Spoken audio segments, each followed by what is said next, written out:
Hi, my name is Cory Wornell, and I am the Youth and Reproductive Health Technical Advisor for the U.S. Agency for International Development, or USAID.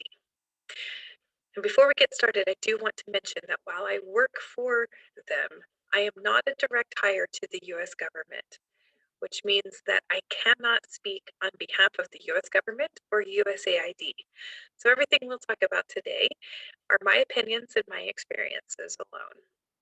With that out of the way, I would like to go through the various ways in which anthropology or anthropological methods are used in my work.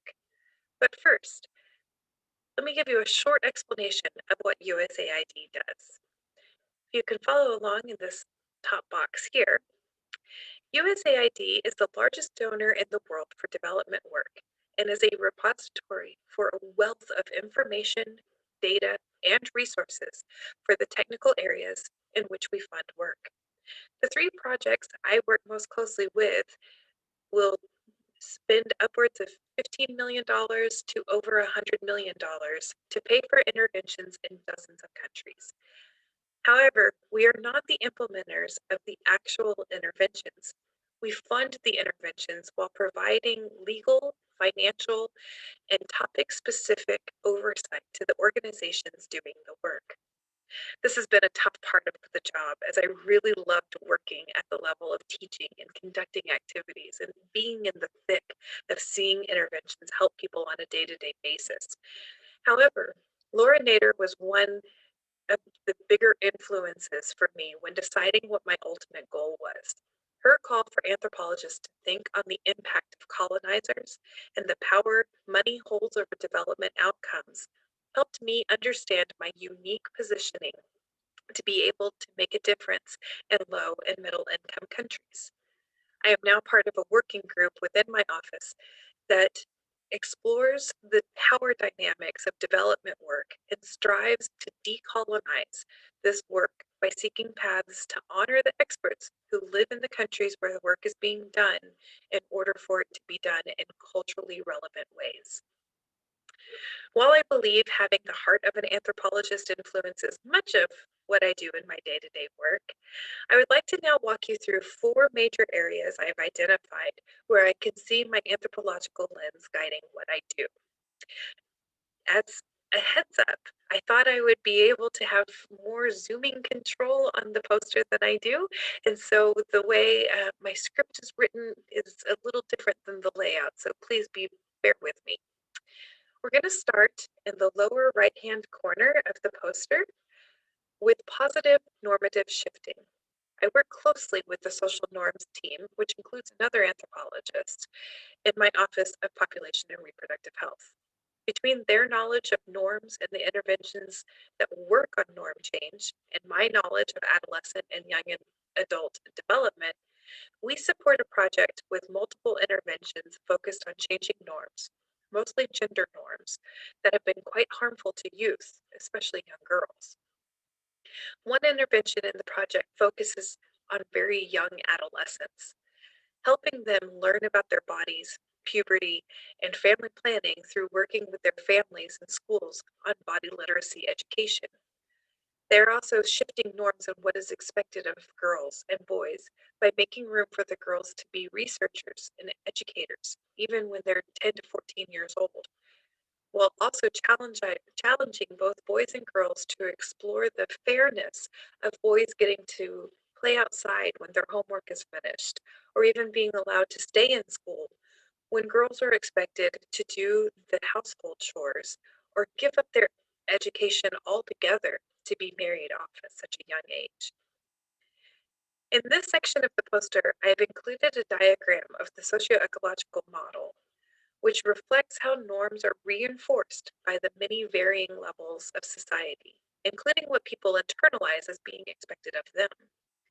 Work must be done at the individual, family and peers, community, and systems levels in order to truly affect long, long-term help for norm shifting. Due to this, and because humans are just not good with change, the work takes a long time to show sustained positive outcomes. Speaking of the socioecological model, We will now look at the Positive Youth Development, or PYD for short. That's up here in the upper left-hand box. One of the largest roles anthropology holds in PYD is the recognition that many people, especially adolescent girls, are not solely responsible for the outcomes of their lives, but instead the systems and cultures surrounding them dictate what happens to them. Unfortunately, many times interventions will try to go directly to solving the problem at hand. So for example, let's say an area has a high teen birth rate and wants to see that reduced. Most people would say there needs to be better family planning education for these teens.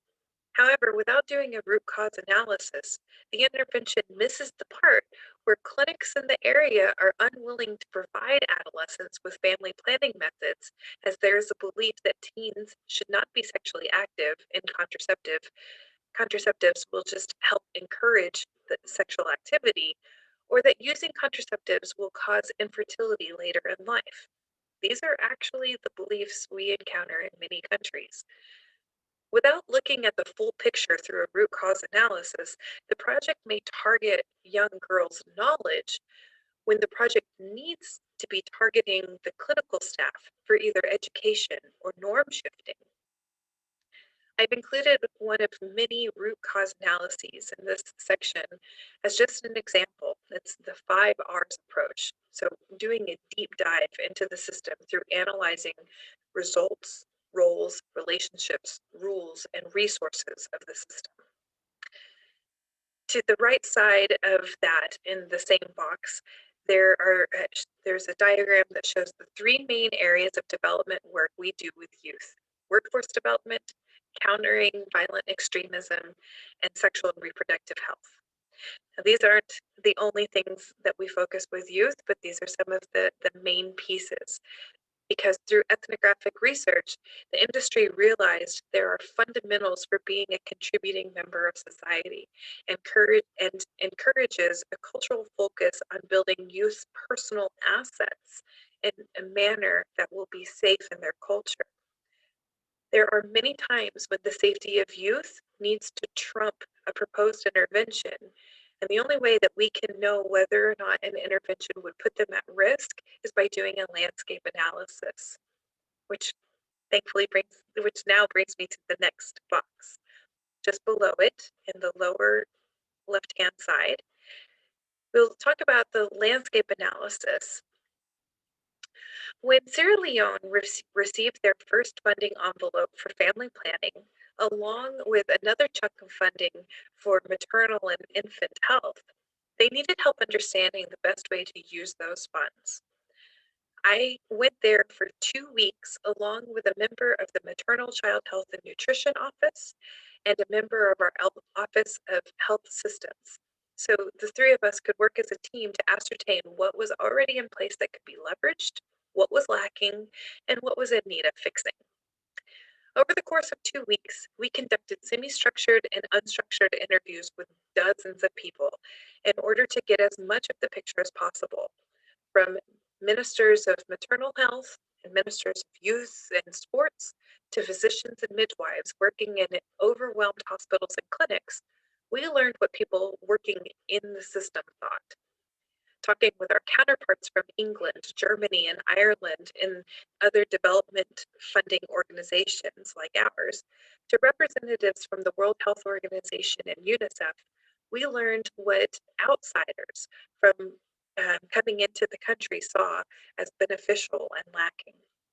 We also talked with organizations implementing the work for a fuller picture of what they saw in communities and villages and the challenges they faced actually implementing the work. We did site visits both in the capital and throughout the more rural parts of the country to see what was happening the further one got away from the capital in different clinical settings. And through it all, I talked the ear off of the embassy assigned driver we had, asking him a myriad of questions about Sierra Leone and about the culture where we were. A drawback of working for the government, just by the way, is the distance I'm supposed to maintain from life outside the embassy or my hotel in the name of my safety. So I'm limited in who I get to interact with. The pictures that you see in this box are pictures I took during these site visits. There's a thin red mattress with an old cracking plastic cover that is a birthing bed, very much like most of the birthing beds I saw in the various hospitals and clinics we visited. The next photo is of mostly empty shelves meant to house the family planning methods and vital medications needed during complicated births in order to save the lives of moms and babies.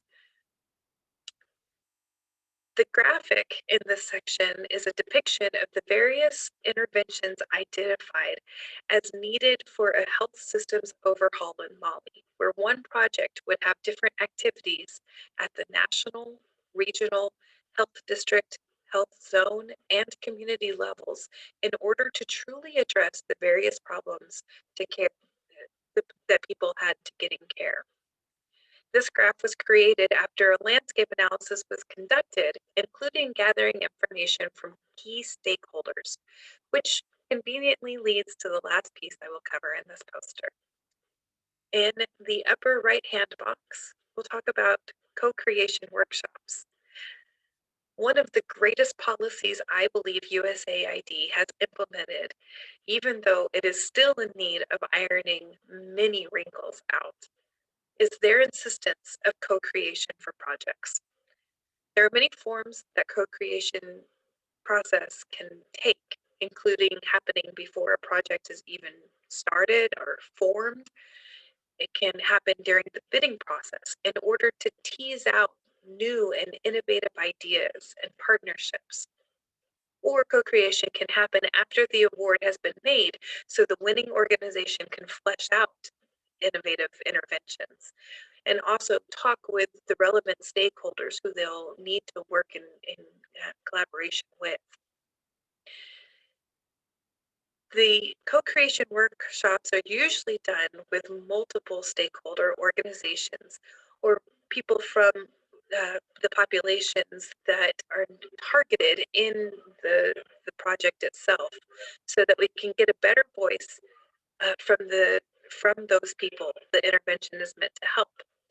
The photos in this section are of activities during workshops meant to help explore all the people and systems involved in a problem and to ideate interventions for those problems.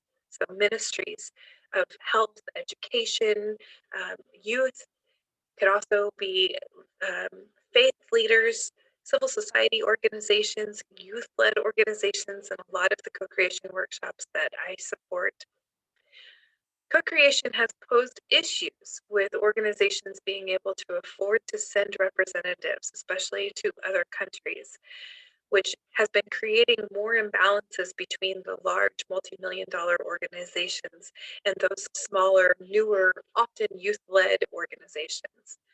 However, as COVID-19 has created a situation for innovation to hold workshops and trainings online, the divide between those who can afford to participate and those who cannot will hopefully shrink. Especially in the field of youth programming, we should not be creating interventions for people who are not allowed a seat at the table to speak for themselves regarding their needs and challenges. As many have said, and the youth have picked it up as a mantle now, nothing for us without us. I hope this has been an enlightening journey into a piece of working for the federal government on behalf of so many people around the world. I appreciate you sticking with me and hearing this out. Thank you.